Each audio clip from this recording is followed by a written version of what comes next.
morning, the buck stops with me. President Obama vows to fix security flaws that led to an attempted bombing of a U.S. airliner.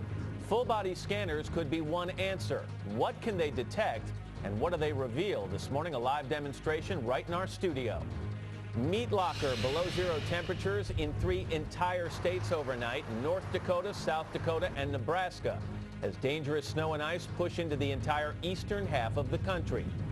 And Falcon's flight, NBC News has obtained never-before-seen video of the infamous Balloon Boy incident.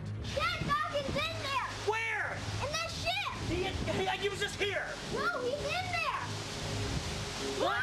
He's in there. And despite his guilty plea, Balloon Boy dad Richard Heene now says it wasn't a hoax. An exclusive live interview with him today, Friday, January 8th, 2010.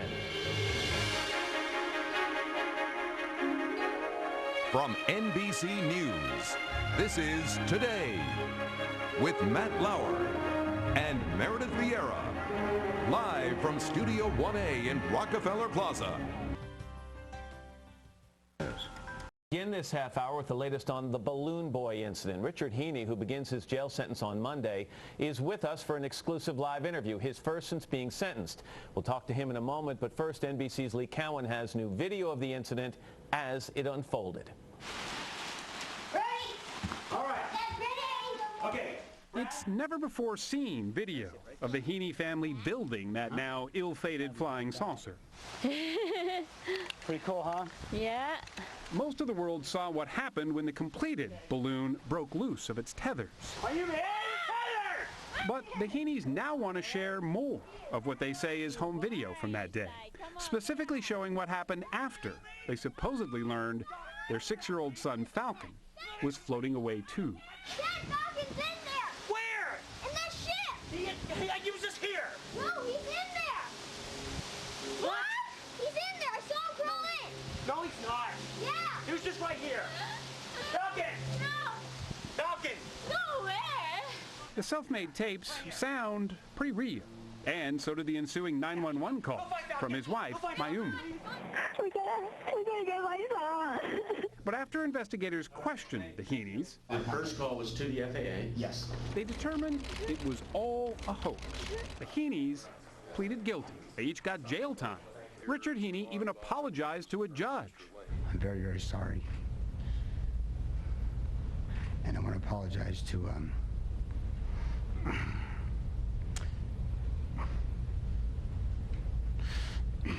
But Richard Heene now says that that was the act, not his son's balloon flight. Despite the guilty plea, he says he's innocent, telling CNN's Larry King he never lied.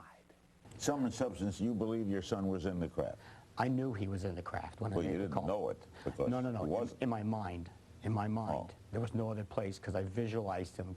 He says he only took the guilty plea because he was afraid he'd be unable to find a fair jury.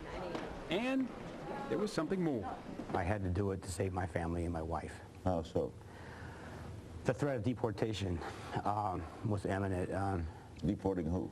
My wife, To where? Japan. I watched the interview, and frankly, my first reaction was between laughing and throwing up. The Larimer County Sheriff doesn't buy it. Although Heene says his wife's poor English meant that she didn't understand what the word hoax meant, police say she understood it well enough to confess to everything. She took a polygraph, she failed it, was confronted with the fact that she had failed it, and she immediately cooperated and gave up all of the facts.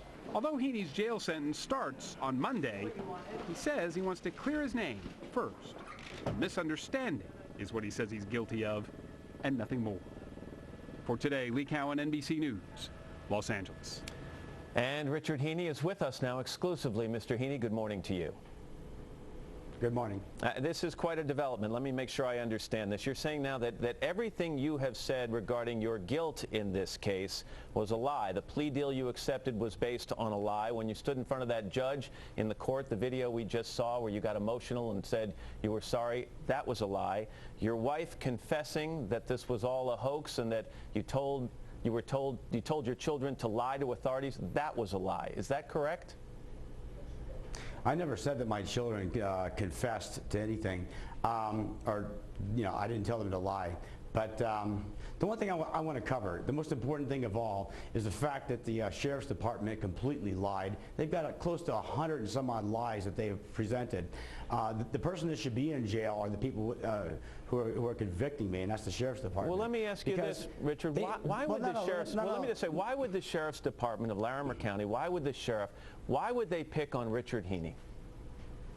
Well, that's the big question in my mind. If you look at the investigation that they presented, I told them for a fact. I called the FAA. I then called 911, and I called for a helicopter thereafter. They have it on tape. Just shortly, an hour later, they're filling out paperwork saying that Richard Heene said to your affidavit that prior to calling for the 911, he called Channel 9 News. That is a lie. And it was on item number 4, item 17, and item 12, I do believe. You talk about the affidavit. I've got a copy of the affidavit right here. And to me, the most damning part, and this was filed by the Sheriff's Department so they could get a search warrant. They go into this part with your wife, Mayumi, and basically they tell her she failed a polygraph test.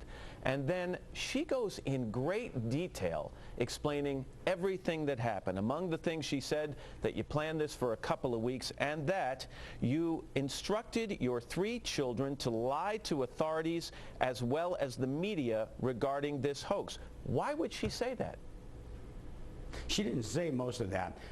If you go through the transcripts and compare it to the actual video, you will find that most of the questions she was asked were yes and no questions, and she would either say yes or no. And so she would be asked, 5, 6, 9 times the same question before even answering. My wife has difficulty with the American language, which is fine, but she literally was in tears after the interrogation.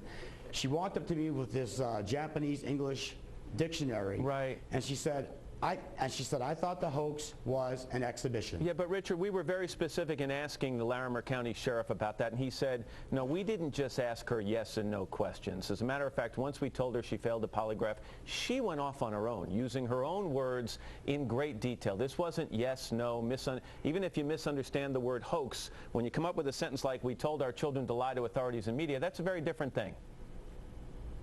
Yeah, well, the sheriff is a liar, just like Heffernan himself.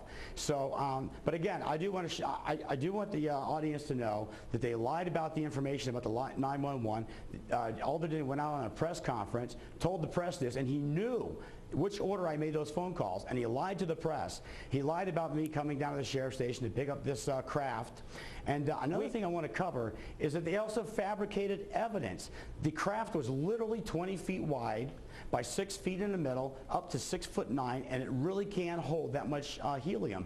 So what they did was they went and pulled measurements out in the field, and you can see their own photographs where they pulled from the edge to the center, 10 feet. They got it back to the garage, and they had new measurements, 16 feet across. Richard, got Professor Jones from CSU. Wait, let me finish.